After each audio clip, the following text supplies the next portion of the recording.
This is Joshua Badu, your pastoral performance coach, and you're listening to 100x Dudes podcast, your weekly dose for how to 100x your life. And today we have a very special guest. I have actually interviewed her myself, my own podcast, the Coach Badu Experience. But today I have a great privilege of bringing her onto the 100x Dudes podcast. Her name is Jessica Santosa Carlton. Now, just to do a bit of a quick brief of Jessica and what she brings to the table. Jessica has over a decade of experience in therapeutic social work and results-based coaching, also managing teams of psychologists, counselors, and psychotherapists in the mental health field. With this background, she created the romantic intelligence method for singles who have a strong desire for marriage, no matter what their perceived challenges may be. On a personal level, Jessica spent many years single and through constant self-work and healing was able to overcome childhood trauma, enjoy dating as a 30-something single woman, and meet the love of her life. She is now married to Tom with a 9-month-old baby boy. Jessica, welcome to the podcast. Oh, thank you, Joshua Badu. Oh, what an honor to be here. Thank you. It is always a pleasure to speak to you. And it's always a pleasure to speak to you as well. Now, for those who are wondering where Jeremiah is today, 30 minutes before the podcast started, he calls me up and he goes, Josh, I'm so sorry. Let Jessica know I'm sorry. I can't be there today. I have things happening. I really wanted to be there, but I can't. And I said, don't worry, Jeremiah. I'll hold down the fort.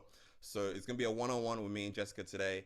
But hopefully in the future, and I do believe there will be a third podcast that we do together, Jeremiah can be there with us as well. But that being said, it's been how long since our first original podcast? You remember, Jess?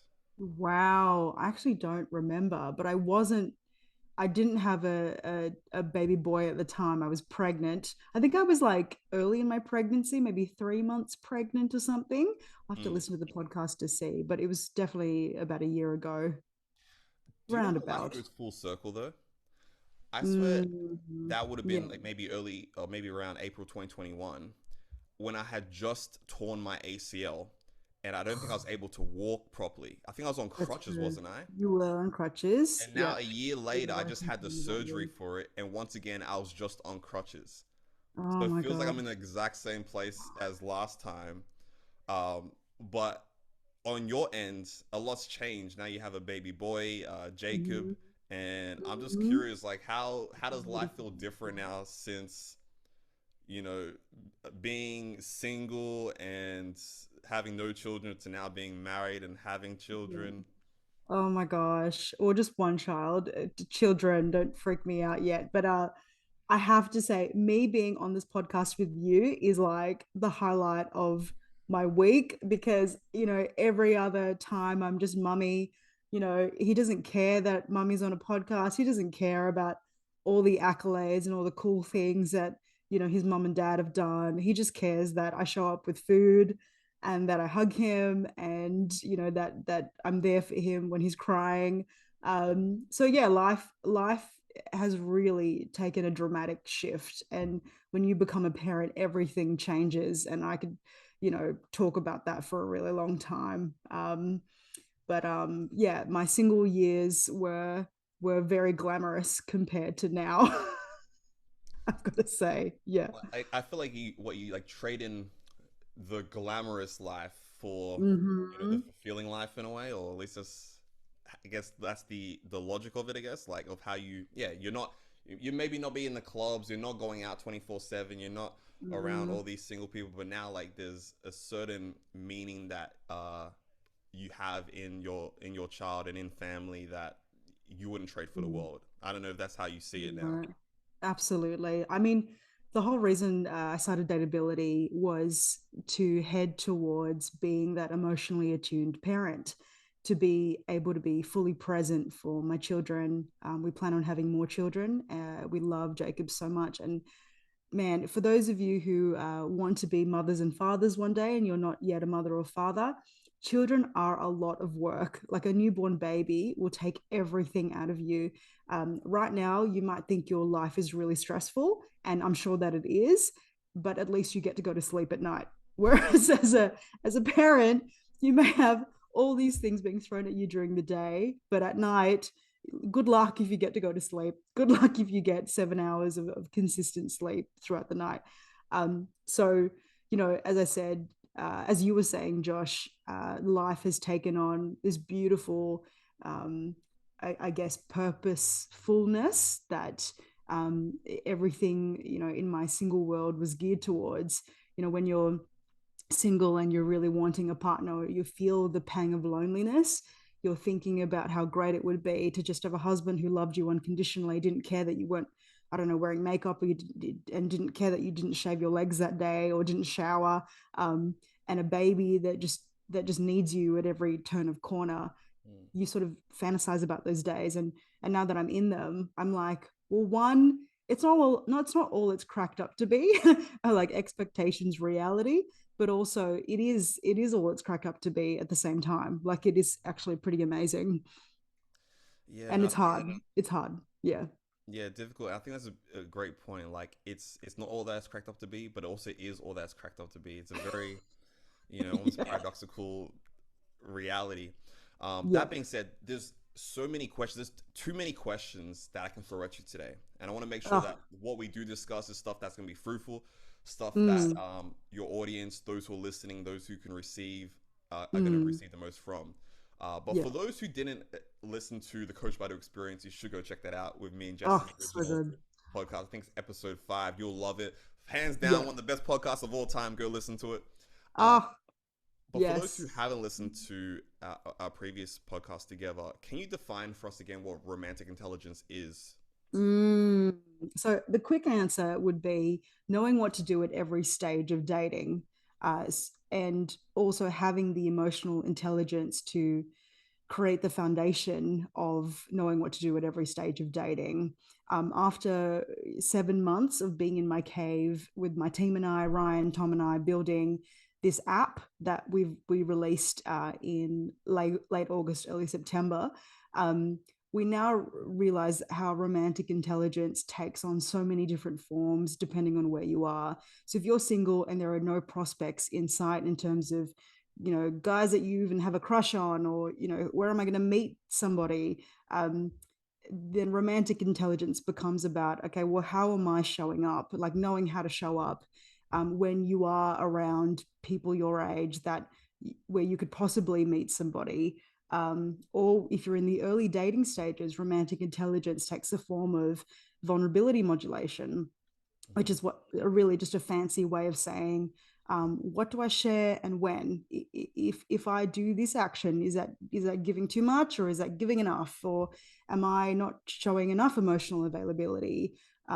Because I was reflecting upon how much the dating process is the showing up of your authentic self, but knowing how to show up as your authentic self. How do I do that? And how, like, some people, they think it's about sharing everything on the first date, Mm. like completely emotionally unburdening yourself to this person that you like, to show that you aren't afraid to be yourself, but in doing so you actually unintentionally love bomb the person Yeah.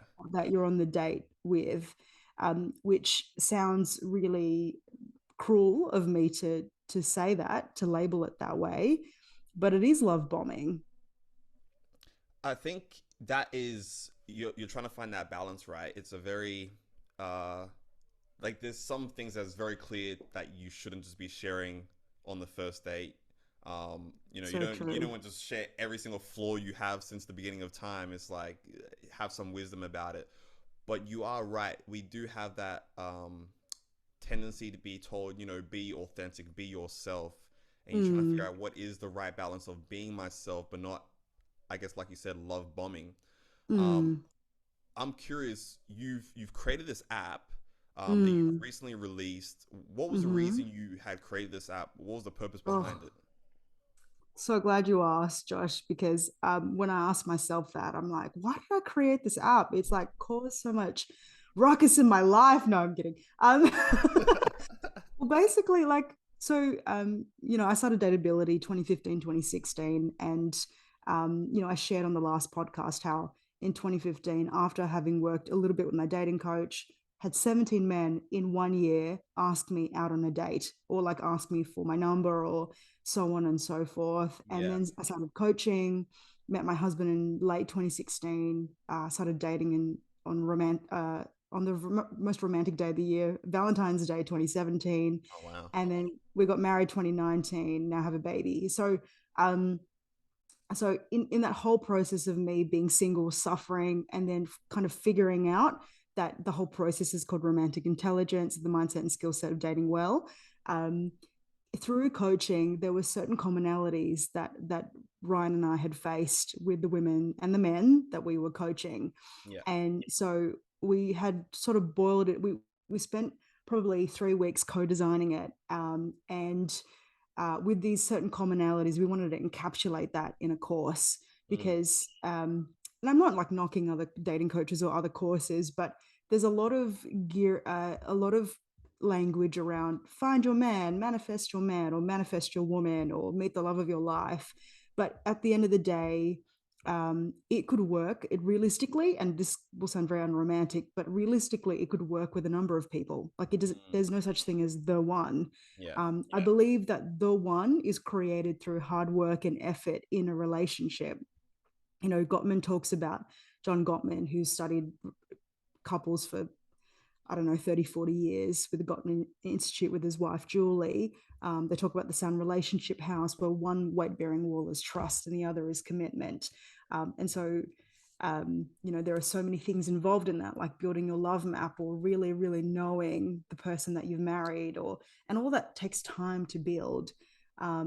But yeah, in creating this course, we're really filling a gap here of single people who especially have a Christian value set, who want to follow and stick to their values, but how do they navigate this really complex dating jungle Yeah. when there's a smorgasbord of apps, of choices, of, you know, men who don't want commitment, men who do. How do we filter through all the suitors and go, this Yeah. guy's worth investing my time into? Interesting. Yeah. While you're speaking, those two things came to my mind. Um, One of it is about the idea of, what you want versus what you need. I had a Mm. friend of mine, early on in her dating life. She let me know that she used to do the whole thing of manifesting the man you want. And I think even in Mm. Christian circles, they talk about this, but maybe in a different way. Um, Mm. the idea of writing down all the attributes you want in a man, The ideal partner list. Yeah. the ideal partner Yeah. list, and Yeah. then once you know what you want, then God will bring it into your life, or it'll appear in some other way, shape, or form. Mm. And she was sharing with me how she got that guy. That man came into her Mm. life, and the Wow. relationship still didn't work. Wow. Yeah, all the things that she wanted, he had all those things, but what she didn't ask for were things that he started exhibiting, and it was destructive, Hmm. toxic behavior. Oh my gosh, I have such an answer to this.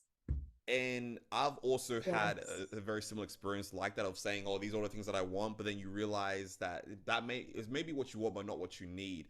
I'll be very curious to hear, Mm. yeah, your response in regards to when we are seeking someone. Are we seeking for what we want or what we need, and how do we find what we need if that's the case as well? Mm. Oh, I love that you've asked this. And um, I literally had this revelation this morning because, like, even through building the course on the app, you know, we're always talking about vulnerability modulation, share this much. Like, I read an ebook that I attached to the course that the women who are going through the process can download and they can read in their own time. But the short answer is there's a conscious process of writing down your ideal partner list. For example, I want somebody who is emotionally safe. I want somebody who has reached a certain level in their career and can relate to me on that aspect because I've reached a certain level in my career too. Somebody who understands their purpose, somebody who is financially stable, somebody who is attractive to me, both sexually, spiritually, emotionally, etc., etc. So Hmm. there's that conscious process.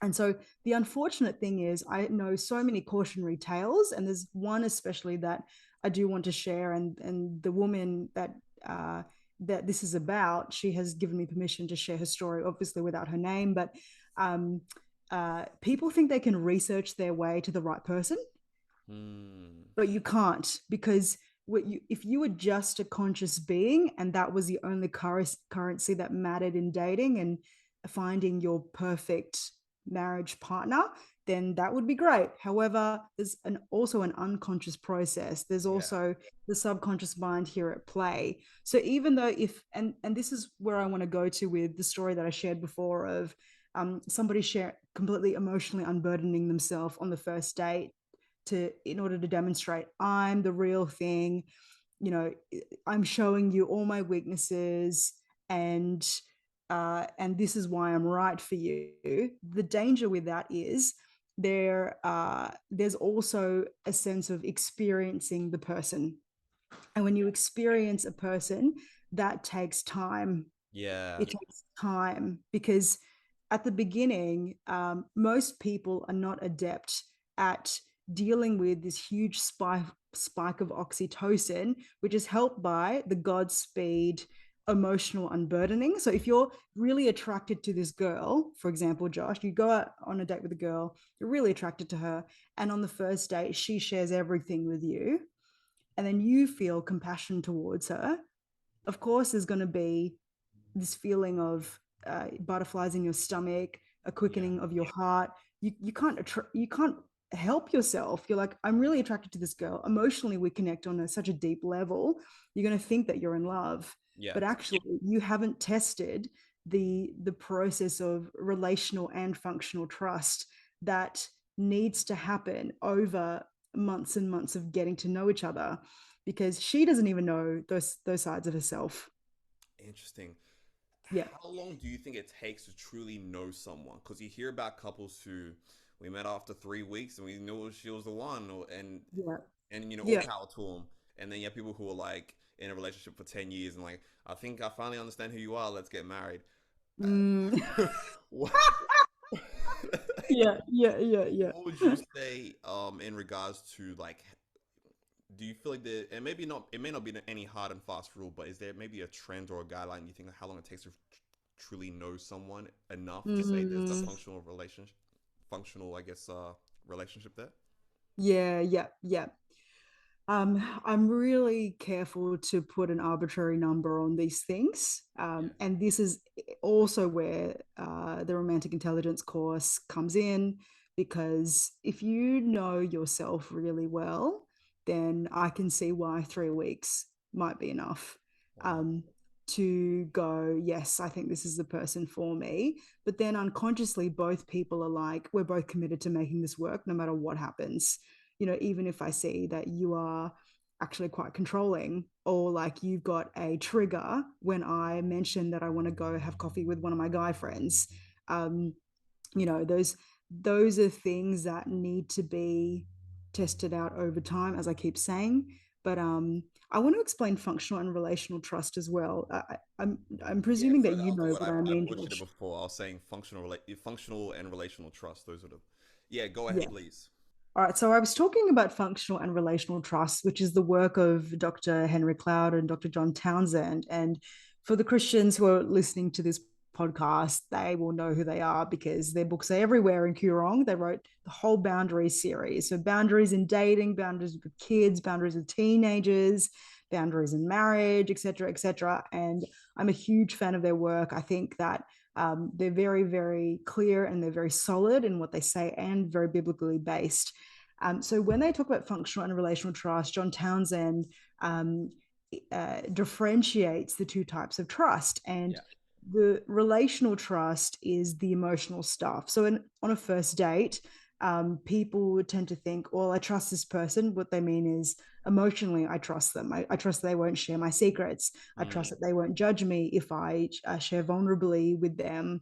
I trust that they will give me empathy when I share about how I had childhood trauma or something. So all of that, it can be, you sort of can research your way into that if the person has done a lot of self-development work and they're very aware of their own blind spots. yeah. But we all have blind spots, no matter how aware somebody is. Like no one has a camera on them 24/7 and is watching back the takes of themselves, you know, Yeah. going to the bathroom and like getting annoyed at somebody, and or like how they function in those Yeah. regards. So functional trust is the just the day-to-day stuff. I trust this person will take out the dry cleaning when I ask them to. I trust that this person will show up on time.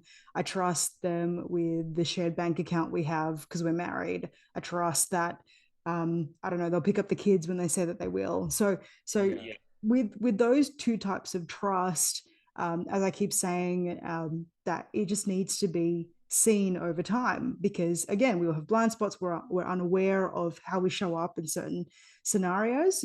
For example, I think if I was completely present and conscious all the time, which is kind of impossible even if you're not a mother, but if I was present and conscious all the time, then I wouldn't put the lettuce in the freezer. And yet I've done that once. I put the lettuce in the freezer, and then we had to chuck out the whole head of lettuce. or like, or like, I wouldn't yell at somebody over the phone who was annoying me. Like, Hmm. I was very passive aggressive towards some shop assistants yesterday, and I shouldn't have been like that. And I think if I was consciously knowing how to communicate my emotions in every single moment, then I would be a perfect human being. But that's Yeah. not possible because no one is a perfect human being. That's it. So, okay, I see. So we had the functional trust versus emotional slash relational trust, and Yeah. ideally you want both of those attributes in someone that you are in a relationship with. Mm-hmm. I'm curious because I imagine that those who come to you have questions. They're wondering, how do I know once I've found the right one? And I'm guessing you're also like throwing jewels of how to tell, right? Look for the Mm, relational trust, look mm, for functional trust in these things. mm. What questions do you think people need to be asking so that they can kind of discover what they need to discover when they are dating someone? Because the thing is, right, even if we ask them like popular first date questions, are things like, if you had all the money in the world, what would you do with it? Or like, what superhero Yeah. power would you want to have? Or, this and that. And people can perform really well. It's kind of like hiring for your staff if you run a company, or like, and I've been a manager before. I've hired lots of people. I had to hire once like six new staff members at one point in time when I was a mental health professional in that space. And some people interviewed very well, but when Yeah. it came to the actual job, they were terrible team players. They were very egotistical. They would not take any feedback. Someone can say, "Oh, I take feedback really well in a job interview," but actually, when push comes to shove, they don't. They're not Yeah. So mature. they're very good at wearing a mask in that initial stage, but then in reality, it's a different thing.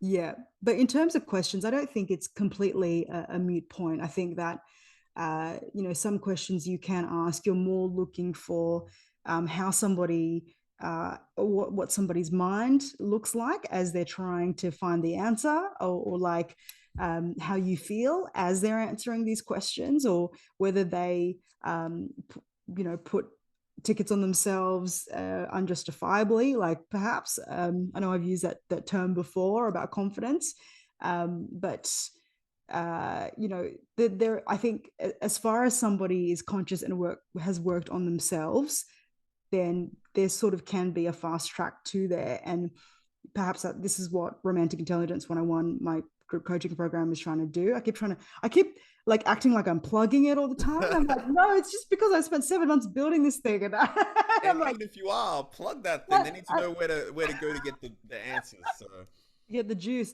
I mean, a lot of our, for example, vulnerability modulation is in module 7, and so that is 7 of 8 modules. Like that's nearly towards the end. Whereas yeah. a lot of our program is about you. It's just about you and how you show up, not just in dating, but in your life. Like there's a whole module about boundaries, about emotions.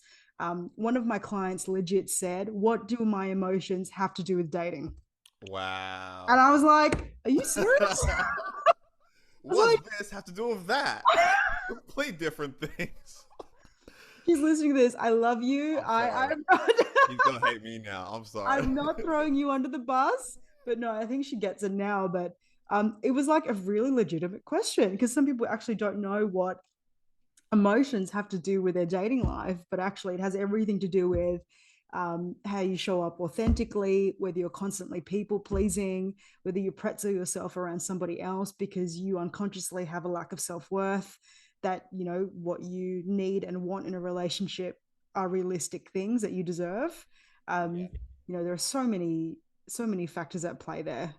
Jess, I have a question for you that kind of relates to, I guess, what you're discussing with the whole wants versus needs thing. Mm. And my question is, did Disney betray us? Do you know Hell what I'm trying to say yes. right now? Yeah. Did Disney betray us? I Yeah. there because last time we spoke, I remember sharing with you how like I like to watch different I guess dating coaches and gurus and what they're saying and how Awesome. the dating culture is evolving. Yep. And something that keeps coming up is the idea of you don't want love, you want Disney, Yeah. and you're infatuated with and I'm want to know your thoughts Mm. because we were raised on Disney culture, and it's still going hard with Marvel and Star Wars and all the things that it's doing. But Mm. how do you see a common Disneyfication in people's mindsets Mm. of dating? Yeah, yeah. I mean, something that I have like designed. We recently released a new dateability.io website, and something that I do say is the fairy tale is real. The fairy Mm, tale is real. It just takes work, right? So, whether my version of a fairy tale is another woman's version of a fairy tale, that's a question I can't answer unless I talk to this woman, or every woman listening to this. You know, what's your version of a fairy tale? But my version of a fairy tale is a relationship where I have that baseline of trust and commitment in reciprocity with my husband. And do I have that with my husband? Absolutely. Yes, I do. Do we yeah, fight? Yes, we do fight. Do we sort out our fights? Yes, we do resolve our fights. Like, there's no such thing as perfection in marriage, and maybe that's what people are searching for. They're searching for this perfect partner, and that means a perfect relationship. But I think just the example you gave, Josh, of that um, female friend of yours with her ideal partner list, getting yeah, that ideal partner and then realizing he actually had emotional habits that she didn't like the experience of him was a completely different story. mm, Again, that pertains to the conscious and unconscious process of getting to know somebody. Um, but did Disney lie to us? I think yes. Or maybe Disney was just, you know, just like any other entertainment machine that was just trying to make money and is a business like anything else. And yeah. this is where I'm very forgiving of Disney. Like, they were just trying to entertain kids. Like, that's all they were doing. They Stop, didn't stop know they would ruin the blaming them whole for dating everything. world. Yeah. No, but I think you're right. I think at times we do need to take responsibility. We can't be throwing all our challenges on some external force, or they did this or they did that. Mm, Um, how do you feel about like the dating world now? I know it's a very broad question, mm, but if you had to say evaluate uh, the mindset of a client who comes to you pre working with you versus post working to you, yeah. what do you tend to find is the mindset that they have or the challenges they have pre Mm. versus how they leave after they've worked with you? Oh, such a good question. I recently got to catch up with some of our Hall of Fame alumni, and these girls, like in Ryan and my hearts and heads, make the Hall of Fame alumni because they were just so committed to their growth. Like, that's really all it takes. Like, they were committed to their growth to the point that they did all the play work, or they asked the questions they needed to, or they were just desperate for something to change, and they put it on themselves to be responsible for those results.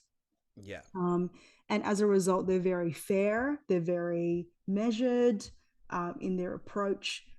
They don't expect the coach to do everything for them, because that's not our role. Our role isn't to hand you a relationship, because we're not going to be in the relationship. You are. So you need to do the work.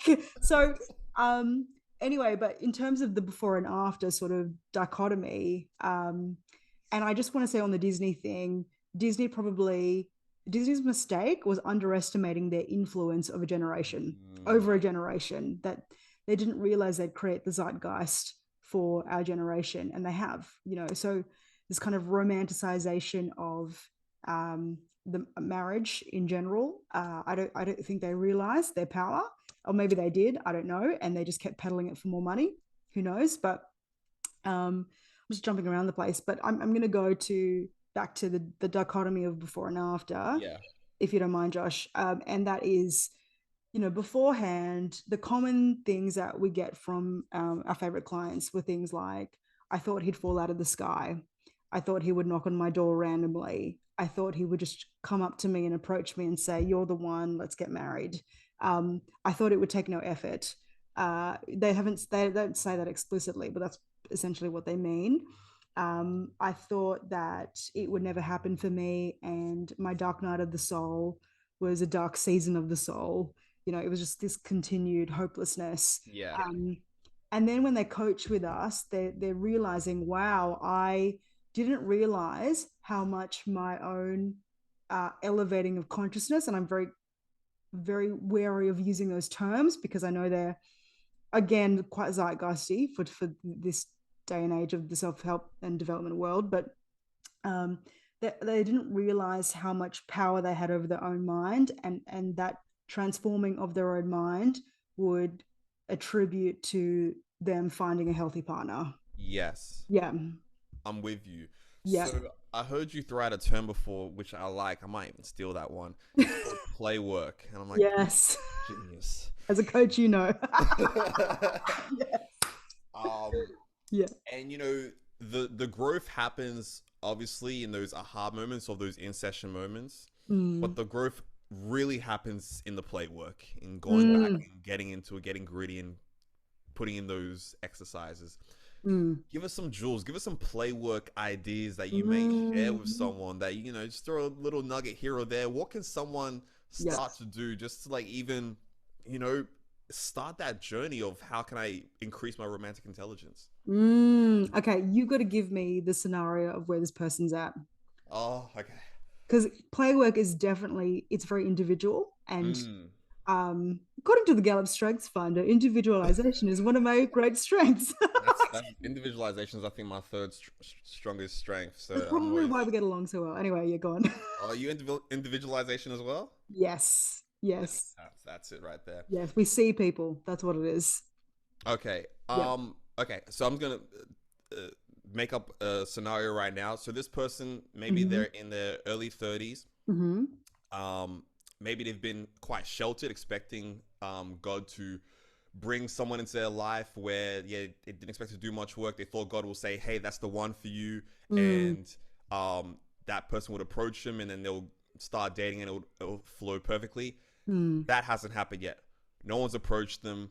They're afraid to jump on a dating app, and they feel quite sheltered and inexperienced in dating. What will be some play work for maybe that kind of avatar? A woman or a man? Let's go a woman. A woman. Yeah. Okay. So a lot of my clients fall into this category. So you just handed it to me on a silver platter, Josh. A lot of the time, the questions that are raised in my mind are about her feminine energy. So how much is she in touch with her body as a woman? So a lot of the feminine energy exists in the hips and the pelvis, whereas masculine energy is sort of like in the neck and the shoulders. So even if you think of dancing, a feminine woman dancing, how does she dance? She dances with her hips, which is why we think salsa or Latin dancing is very feminine. But like hip hop is like, I don't know if people can't see that, but like a lot of like voguing with the hands and shoulder movements. So yeah, I would do exercises with her around her body and moving her hips and stuff. On the I'm not meeting anyone frame, or I'm not meeting anyone angle, I would tell her to basically just go start conversations with people. And we have this acronym called QACO, which sounds so nuts, but it stands for question, assumption, compliment, obvious thing. So how do you start a conversation? And I have this whole like download that people can access called the Conversation Starter Cheat Sheet. And I explain, like, in our last podcast, I talked about, the bachelor, the farmer, the sweetheart, and the sniper, and how to approach all those types of men. using Quacko. So, or like in the scenario that you're in. So, when you use a question, it's probably best for when you're waiting for a bus or waiting for a train. Like, excuse me, do you know if when the last train came? Yeah. That's how you can start the conversation in a completely public place where it's so random, everyone's there from different contexts, you don't know. Yeah. When it becomes context specific, it's easier to start a conversation. So you can make an assumption there. You can say something like, "So, how do you know the bride?" Or, Mm. "Let me guess, you're the brother." "Hey, your name is Ron, isn't it?" Like, you Yeah. can sort of I love play the way like you that. frame this because Mm-hmm.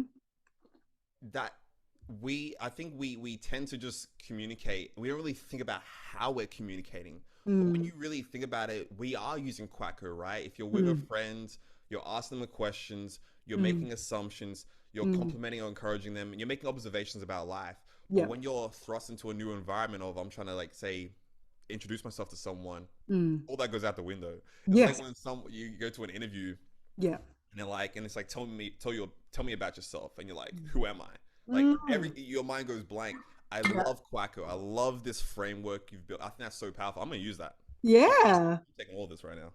But you're so good with people, Josh. I know you're just being kind to me. No, no, I'm telling you, Quacko's in my mind. I'm gonna tell everyone. I'm having dinner with some friends tonight. Quacko's gonna be in discussion for sure. Kind of slide in the quacker. Yep. Awesome. So, Quacko, feminine energy. Mm. Um, give me one more play work you'll give for that particular avatar. Yeah. This woman is also quite passive when it comes to her love life. And I know that sounds really mean of me to say that, but it's true. So, because she expects men to overcome their very fragile and tenuous and terrifying relationship with rejection to approach her out of nowhere, that's what she's expecting. She often is probably quite, I'm going to say, judgmental towards men um, in her mind, even if she isn't openly judgmental, but she has these really limiting beliefs that are affecting her reticular activating system. And that's like module 1 of the course, talking about how to use your mind to attract what you want, not to attract what you don't want. Unconsciously, we have thoughts in our brain that are tuning our RAS to bring in things that we don't want. So, Yeah. like, for example, the best example I can give is on a dating app, women saying, "No time wasters, no F boys, no married men." Da, da, da, da. Like, if you don't want that, don't put that on your dating profile. You're going to attract Yeah. more of that because that's what Yeah. you just told your RAS to attract. Um, so, just quickly on the reticular active, I know Josh, you probably know what the reticular activating system is, or RAS for I do short. know what that is. I do know what Yes, that as a is. coach, I was guessing that you knew what the was. I need to quit. If I don't know what that is, I need to give up right now. Yes. Oh, how embarrassing that I didn't know what that was for ages. I mean, you sort of know what it is, but you didn't know it was called the RAS. Anyway, in my case, anyway. But the RAS is essentially, you're in the market for a new car. You like Honda Jazzes. I don't know. And Yeah. as a single girl, I love the Honda Jazz. And so because you're searching for it on Google, or you go to a car shop and then you take it for a test drive, Yeah. suddenly that's all you see on the road. You're just Yeah. noticing every white Honda Jazz out there on the road, and that's just like a RAS. So if you're searching for a good available man who shares the same values, and that's what you program your RAS to attract and look for, that's what you're going to see. Hmm. Yeah. Okay. So there's so many different directions I can go. I'm trying to make sure I stay cohesive Yeah. with this avatar because it's a very, church work can be very conservative. There's no need to sugarcoat it, and they can be controversial when we try to bring new wisdom of how we can begin to approach life.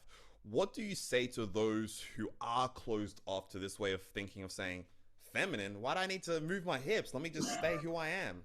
And to the person who's like, no, I saw it work for that person, so it's gonna work for me. And someone needs to come to my life. I'm not gonna go out and speak to them. What do you say to the person who is quite closed-minded or feels like there's something wrong with trying to embrace what you're trying to show us? Mm. To be honest, Josh, I would say, well, good luck to you. And Hmm. then I'd smile and walk away because That's I all. I would not accept anybody in my program who doesn't want the help. Like if you're not going to take ownership of the problem, if you're not going to take personal responsibility, I'm not your rescuer. Like I'm not going to try and convince you that you need dating coaching. If you want it enough, then you will get the result with me. Like you absolutely get it if you want it. But if somebody doesn't want it, like the other day, one of my beautiful clients, who was one of my favorites, she said, "Oh, I want to tell one of my guy friends about you. He needs to do your program, da da da da." And then I said, the first thing is, does he want it? If he doesn't want it, then I don't want him. Like there's just no ifs and buts about it. What I love speaking to you and chatting with you, but what I have really enjoyed and love hearing about your course is I can clearly see you take time to address mindset. Mm,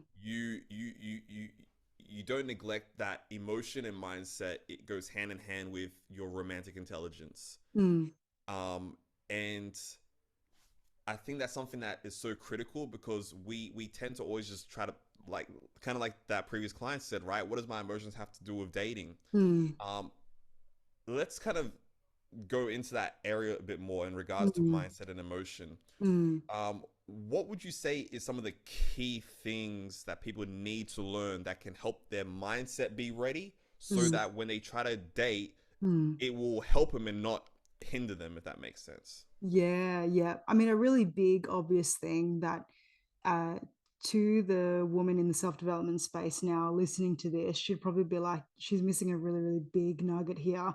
And I'm going to address it now. And that is the healing of trauma or the healing of childhood trauma. Yeah. So I'm proud to say that I'm quite confident to instill a new belief in a woman. The other day I was working with this amazing woman who didn't believe she was beautiful. Like she did not find herself attractive. And I said, you don't find yourself attractive enough, or you don't find yourself attractive, full stop. And she said, I don't find myself attractive, full stop. And I said, we need to change that because that is um, something that is like dirtying your raz. It's something that is going to affect your results. And that comes from someone in her childhood or an experience in her childhood that directly or indirectly told her she was not attractive. Mm, And so, in one-on-one coaching, that's when I can really hit the nail on the head and take her through a coaching technique where she goes into her unconscious mind and we can instill a new belief for her. in, Um, yeah, yeah. And I'm sure, like, I know every coach who might be listening to this can do the same thing as well. I mean, the point of difference for dateability is that myself and my other coaches, we have like on the ground experience with dating failure and success and the dark night of the soul and how to overcome that. Um, uh, so, so when it comes to mindset, like the blocks that are in the way are all to do with trauma. Like even if it's little t trauma, like maybe you were bullied in the playground as a child. I was bullied in Sunday right. school of all places, Wow. like that still affects me today. Like there are certain things that I've grown out of, but I'm very conscious of when I have confidence in certain contexts. It's because I've worked hard to get that confidence because I had to Yeah. overcome a really conscious trauma in order to get to the place of confidence. Um, So you would be a yeah. big advocate for anyone going and doing, even getting therapy, however they have to get that emotional and trauma healing.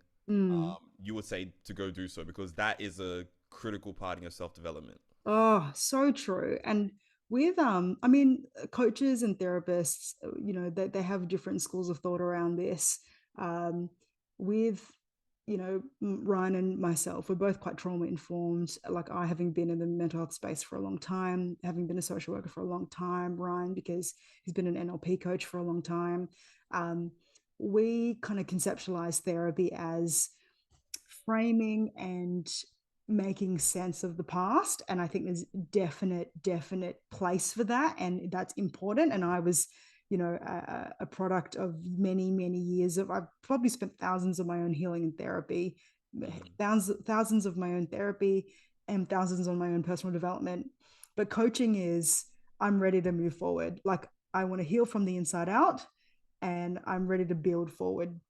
Yeah. And so if someone isn't ready to build forward, then they shouldn't be coached. They need to go to therapy. But there is I guess we're looking for the women who the women who are ready for a romantic intelligence program. They've done a bit of therapy, they've done a bit of counseling, and they want to start building now. Okay.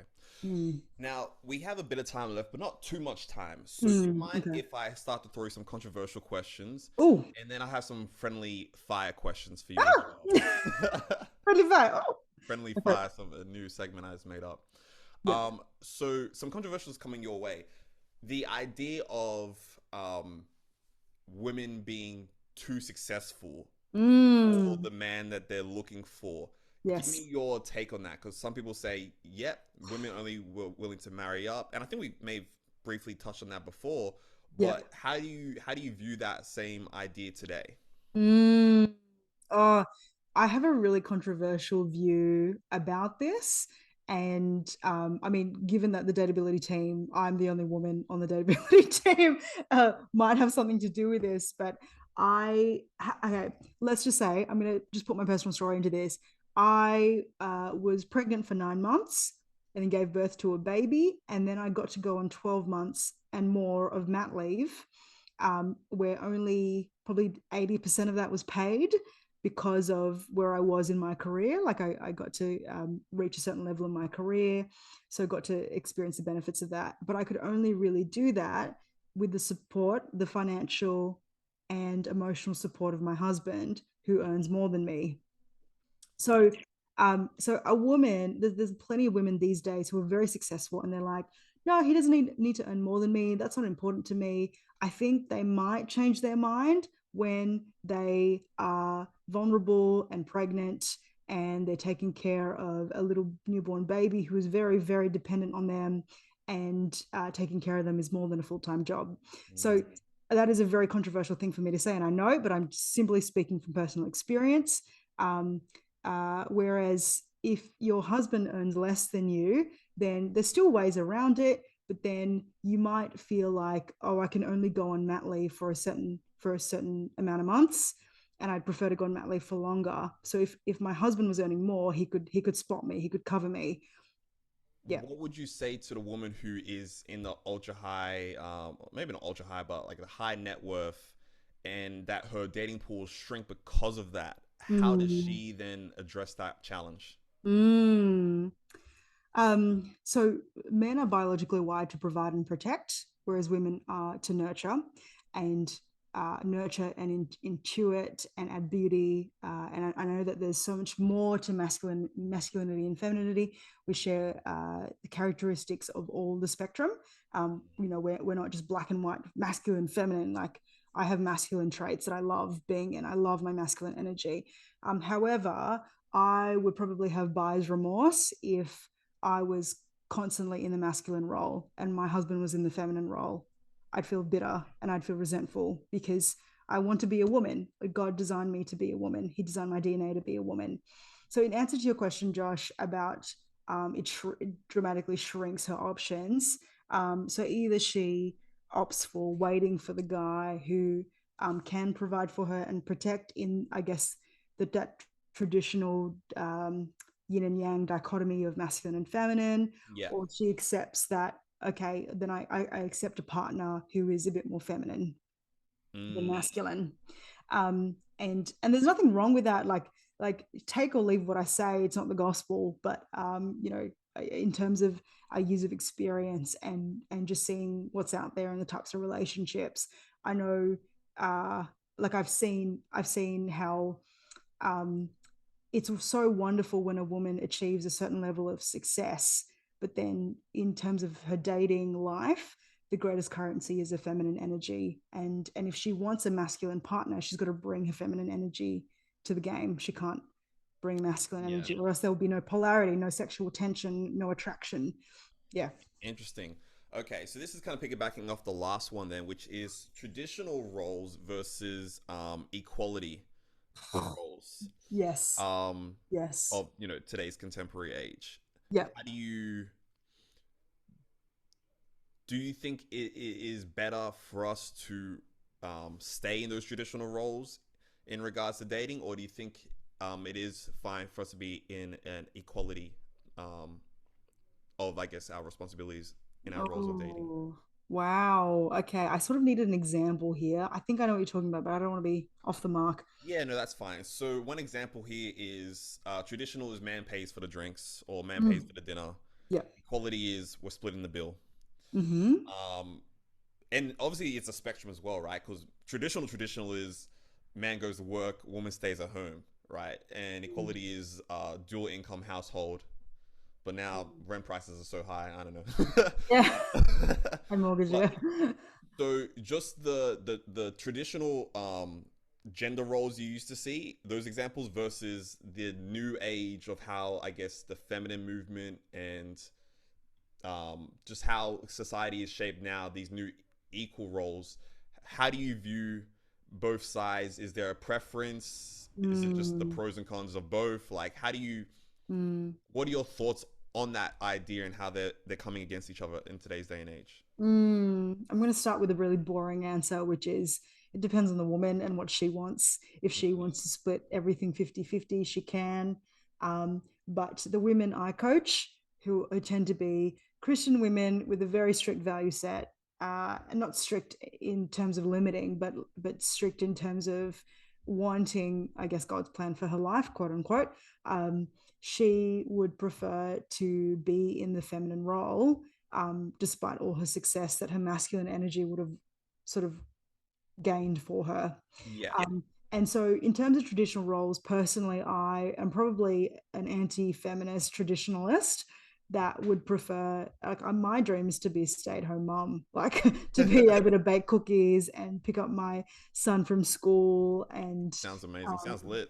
yeah, and just be like mummy. Like, I mean, that's my dream. But to also have a thriving business in the background that kind of operates itself like that. That's my dream, which probably why I'm working so hard these days. But while my son's still a baby, but I think that if if a woman wants the 50-50 life, then I would ask her whether it really satisfied her. And if it really satisfies her, then all power to her. That's fine. Like, yeah. One thing that me and a coach friend of mine have been discussing a lot is the idea of being authentic and truly knowing who you are. Mm, Um, just to bring up a biblical example, you know, when you hear about King David going off to fight Goliath, it speaks about him trying on Saul's armor, realizing that Saul's armor doesn't fit, throwing it off and saying, "I'm wasn't going him. with a rock and a slingshot, and Amen. that's all I need." Yeah. And I believe that same principle applies to all of us. And you need to know who you are to know what will fit best for you. mm, Um, I'll be curious to hear your journey as well as your mm, suggestion on what is the best ways you've seen, even from experience, on how to mm, find out what is best for you. Just mm. a matter of experimentation? Is it a Yeah. matter of staying close to God? Is it a matter of, Mm, whatever it may be? How have you navigated that journey of trying to understand who you are and how yeah. people can find out who they are? Yeah, yeah. I'm going to give another really boring answer and say that I can only speak from personal experience and personal self knowledge, and which is why also part of a huge part of romantic intelligence is self knowledge, Mm, figuring out who you are and what you want, what your preferences, your wants and needs are. And so for me, it was laying low and not okay. I'm gonna say something really controversial right now, which go for it. is I love it. Fire. I'm getting cancelled right now. We talked about getting Both cancelled of last us podcast. cancelled together right now. I'm so honored that you'd be cancelled with me. Anyway, but I, as somebody who is a Pentecostal, Jesus loving Christian, Amen. I know it would be really dangerous for me to be a public figure within a megachurch and Mm, to be really popular in the megachurch sort of setting because if I was to have to be speaking on a platform every single week and demonstrating or role modeling what it was to be a Christian in that sense, I think I would not only fail dismally, but I'd be tempted to continually play a role and maintain a public image. And I think that would be terrible for my private my private spiritual life, and also because I can be quite egotistical left to my own devices. So if people are constantly watching me, and knowing that you get lots of likes if you put photos of your family on Instagram. Like, for example, my husband and I have agreed to not put any photos of Jacob on social media, which is why if you've searched for photos of my son, you can't find any photos of him. There's on my personal Instagram, which is a private account, there's one with his face turned away and one of his foot, but that's like the extent of it. Mainly because, like, my family have not chosen to be in the public face. I've chosen to be in the public face. However, um, as a relationship and dating influencer, as a coach, and which is what dateability is, um, I just don't I don't believe in making that so public that I'm being watched and scrutinized at every turn of corner. Like, I Yeah. think that would actually attack my authentic self. That would hinder my authentic self. Interesting. So keeping it sort of like under wraps, under the radar, and letting me figure out who I am in private, like that is how I've come to my authentic self a lot easier. I love that. And tell me if I'm wrong, but it sounds like in just repeating that back to you, you allowed yourself to stay low and kind of be in obscurity to truly know who you are before you just start leaping out into all these, I don't know, Public image. high Yeah. exposure or fame situations, which I think is very wise. Like many people, they don't wait and pause and reflect on who they are and what they want. They just leap, which sometimes works out, but sometimes can be detrimental as well. Mm, Okay, this one's gonna be interesting. I'm excited. So this one's in regards to what there seems to be an appeal of amongst women of BDSM and possessiveness, Wow. and it is seen in certain things such as 50 Shades of Grey, which Mm-hmm. we all like. Everyone knows it's not guys who are watching that. So guys aren't the ones Mm. saying, "Hey, let's start bounding people up." It's the women who are saying, "Hey, bound me up." Oh my And then gosh. also, have you? I don't know if you've seen or heard about the 365 days on Netflix. No, what is that? Oh So, and people, forgive me if I'm butchering because I haven't seen it, but I've heard the synopsis. But Mm. basically, it's like a billionaire drug lord cartel dude My who gosh. who like kidnaps a woman and says, "I'm gonna give you a year to fall in love with me." And then the Wow. whole movie is basically him trying to win her over for a year after he's kidnapped her. So it's the most unconsensual, but somehow it was like number one on Netflix for like weeks and weeks and weeks. Wow. And I think it just keeps on relaying to the idea that there is some kind of appeal, even if it's a primitive appeal, amongst Mm. women of like BDSM and like a Mm. possessiveness. Mm. And I want to know, what do you think is the reason for that appeal? Like, I don't know if we have the answers to this, but something's going on. Jess, talk to us. Wow. Well, this is the version. It's like in dating when you ask someone a question and you just want to see how they get to an answer. And like, this is probably what I'm going to do in this instance because one, I don't know the answer to that, but I could hazard a guess. Yeah. And I can say that there are certain ways we're biologically wired as women. I mean, as women, I know because I am a woman and I've coached lots of women. And you can speak on the male counterpart side. But the appeal, one there's definitely intrigue in that synopsis. Like, I'm like, oh, I at least want to see the trailer of this. Like, that's really interesting to me. But also when a man, it's attractive to a woman when a man takes control and when he, again, biologically wired to provide and protect. So if he is demonstrating his masculinity through providing for and protecting her, then that will be attractive to a woman. And you know how last podcast we talked about the farmer archetype, and how he just pursues her solely for like 10 years and then Yeah. then he gets her. Like, I think that kind of consistency of pursuit is attractive to women as well.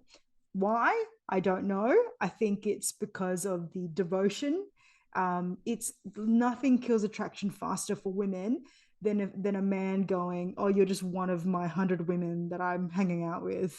Mm. Like if she feels unspecial to him, that That's will the kill thing. her attraction so fast. Yeah. That kills attraction because I've also heard, I guess, the counter argument that a woman doesn't want a woman doesn't want a man who no other women want, Mm. and that sometimes it's married men who women are most Drawn to? tempted to be drawn to because it's almost like he's been validated by other women enough to be Mm. married. Mm.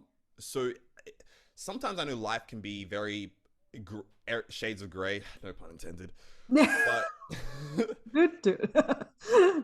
but is there are they both true in their own sense that like a woman doesn't want to know that she's just one of many and like it is a turn off, but at the same time she wants to know that you could have other women and Mm. if you are the only woman if she's the only woman that you could get, then she doesn't really want you anyway.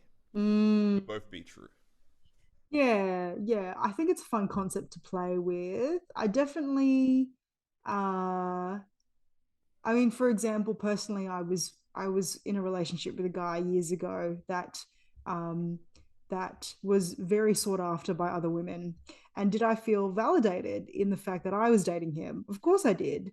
But then, I mean, again, push comes to shove, it's about the experience you have in the relationship with that person. It's not about yes, their quote unquote their perceived value goes up when you think, oh, they've been validated by 10 other women and now I'm with him. Wow. Or like, I think the same thing goes for men. Like, you're with the girl that every other man wants.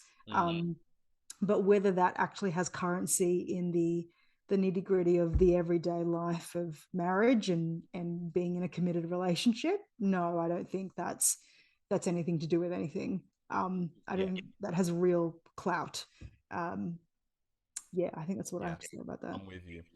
Okay, Mm. as we begin to kind of draw to a close now, I want to throw you some three friendly fire questions, Mm-hmm. Yeah. just to get your takes on these, and then we can go home. We already are home. So number one, what is your favorite romance novel? Ooh. Oh my gosh. What a question. Do I even have a favorite romance novel? I feel like I have to have a really good answer for this, but I don't really. My favorite romance novel. Otherwise, even if it's a suggestion on what would be a good, even if it's not fiction, it can be non-fiction. It can just be like a dating book, Oh, maybe someone actually, wrote named Jess. yeah. But your choice, yeah.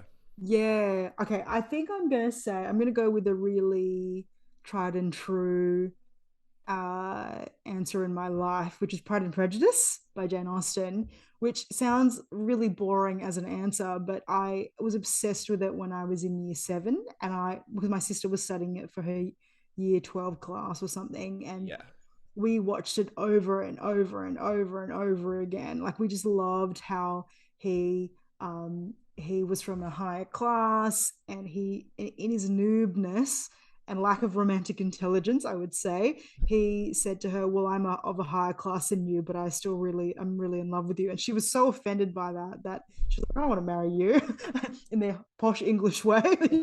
So um and then he eventually gets humbled, and he starts demonstrating his love for her by, sort of rescuing her sister and proving himself to her family, and then wins her eventually. And I think the appeal of Pride and Prejudice is, two people from different classes. People always love those ones, yeah, but also, um, how love sort of transcends class systems, like the yeah, idea that love transcends class systems, and it's really about who the person is from the soul. So I yeah. love it in that sense. I want to, but I do want to reflect more on this and give you a proper answer. But that's my answer for today. When we Pride and do our third Prejudice. one, maybe there'll be one that's you're ready for. We'll see. Second question, and I'm curious, real quick. That Pride and Prejudice I know it's a movie, so was it also based off a book? Yeah, so it was originally a book, And because it's like really, really long and difficult to read for the year seven version of me, and I still haven't tried to finish it since now. I'm not definitely not in year seven anymore. I haven't finished Okay, reading fair yet. enough then. Sorry. So second one, I wonder if the second it might be the same as the first, but what is your favorite rom com? Ooh. Okay, rom com I have a different answer for. Oh my gosh. You're really laying on the hard stuff for me. This is friendly fire. Isn't that terrible? Um, rom com. We don't really think about this. Rom com. Yeah. Oh, actually, okay. This is going to sound like a really twisted, warped answer. 500 Days of Summer is Oh one of wow. my favorite rom-coms because one, the woman is in control, and I like that. I like it when the woman has power. It's not terrible. But also, it's such a cautionary tale of not assuming and like listening to the words of somebody else instead of assuming that they're committed to you. So Yeah, it's, Tom and Summer, Tom played by Joseph Gordon, love him. Joseph Gordon-Levitt, Love it. yep, Yeah. and Zoe Deschanel. Zoe Deschanel is the girl, and she's the one who's sort of stringing him along for ages. Like he's totally in love with her, and she just was never sure about him, and she said that she didn't want a relationship, and yet he kept assuming that she wanted that. But I think it's a beautifully written and directed piece of art, like in terms of demonstrating to not assume. That movie to me is a tragedy. It I is a remember tragedy. I remember in my teenage years in high school, one of my friends was obsessed with it. So we always watched it whenever we went to his house. And I never watched the full movie, but I always remember that ending. And that ending always just made me feel like something is just so tragic about all of this. It Like is. this is such a like can't believe this is a movie right now. This is the saddest movie ever, even though it's an Yeah, amazing movie. yeah. Okay, last one is top three. Sorry, top three first date suggestions. Oh, wow. Okay. All right, I'm going to categorize them according to how much the quote unquote couple knows each other or doesn't know each other. So if you just met this girl on an app or you met a guy on an app, what I suggested last podcast, which is take away coffee, walk around a nice, um, water, coast dwelling area. Maybe there's a beach, maybe it's Darling Harbour or something, and go for a walk Mm, because it creates a lot of stimulation. The couple, the man and the woman aren't just focused on each other at an awkward dinner date facing each other, but there's mm, lots of things to talk about. And you're walking as well, so walking does aid a conversation. Scientifically it does prove that. I'm not going to qualify that like an idiot, but anyway, you know what I mean. Walking helps. Okay, so that's the first one I suggest. yeah. If you've known each other for a little bit, and sort of like they're an acquaintance from church, and then or an acquaintance that you've known for a little bit, and you're finally going on this first date, I would suggest something fun. So like, I don't know, going ice skating, perhaps going to the zoo. Mm, Yeah, so something that's again quite outward focused, fun, lots to talk about. yeah. You see the theme here. I'm like creating there's a bit of a Absolutely. theme here. And then if they have been like getting to know each other for quite some time, and they're finally calling it a date, which is a scenario that a lot of people find themselves in as well. Yeah. Then making it a bit special. So like, I mean, obviously you guys will know each other a little bit. So if it's concert tickets or Mm, uh, somewhere like that is again outward focus, but you can talk. So not a movie, because a movie like you can't really talk or connect in that yeah. setting. Yeah. Um, but or like a class, like my husband and I for our third wedding anniversary, we're taking a barista course. So that I'm really excited about I that. We're could looking teach you that. I've been a barista. yeah. Call me up. I'll come get you. It's like $159. So yeah, you can make Yeah, some I'll good teach you money. for free. Don't worry. um, yeah, so some sort of class where you're interacting with each other, and there's yeah. But if you guys are like, we've been seeing each other for a while, we're gonna finally call it a date now, you might want to have a dinner date and just connect intimately, because there's enough equity there in the connection, and it won't be awkward because you're both ready to be romantic. I love it. So Yeah. level one, just a nice walk, hang out, Yeah, coffee. coffee. Yeah. Level two, maybe some concert tickets or going to the zoo, something like that. And level Yeah. three, make it special, something that's customized. Might be, a Yeah. barista training course or something that is Yeah. bonding as well as memorable, and I guess something you don't really do often. Mm. Yeah, I love it. Well, Jess, in that case, then, is there anything that we've missed today that you'd want to share with the audience? Any last words of wisdom? And ultimately, as well, where can we find you?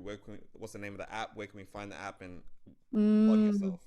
Yes, dateability.passion.io. So we created the Dateability app uh, in sort of like the lowest risk way. So I didn't spend like $50,000 on an app and hope and cross my fingers and hope that it would work out. But dateability.passion.io, passion.io are this is amazing company led by a guy who's only just turning 30 called Dan, and he's amazing. But anyway, I've created the app on Passion, so you could check it out. If you create a login, I'm still in the process of building a free course, but right now the early bird special has expired. Unfortunately, it was 897 Australian, but now it is 1197, and you get 8 modules of romantic intelligence foundations, as well as small group coaching sessions where there's going to be 6 women maximum in each of these group coaching sessions.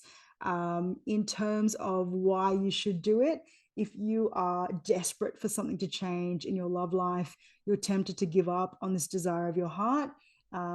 The Bible calls that making your heart sick. So if a hope deferred makes your heart sick, and if you have a sick heart that really, really wants to fulfill this desire, this God-given desire to get married, you're marriage minded, you're single, you're a successful woman, you're wondering if it ever happened for you, you've had a dark night of the soul, come to us. So dateability.passion.io is the app.